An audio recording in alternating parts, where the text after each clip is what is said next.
Назарбаевич, өткөндө Бишкектин райондору боюнча бир топ эле сөздөр айтылды. Анан бул чүй өрөөнү боюнча жанагы айылдар боюнча.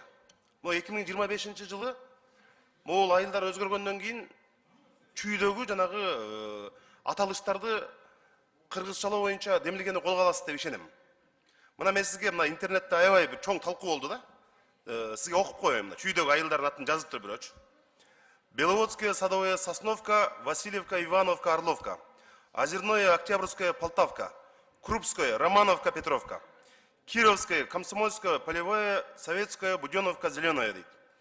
Маевка, Мраморная, Лесное, Серафимовка, Степное, Любляное, Тельман, Ударник, Ленин, Фронт, Юрьевка, Мичурин, Прогресс, Горная, Рассвет, Восток, Дружба, Гагарин.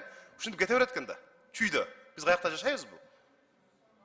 Ушуну бир колго албайсыңарбы? 2025 жылы бул мыйзам долбоорун колдоп атабыз, азыркылардын барынча. Бирок ушул маселени колго алып, 2025 жылдын башынан баштап ушул жерден сиздерден сурап баштайбыз. Рахмат.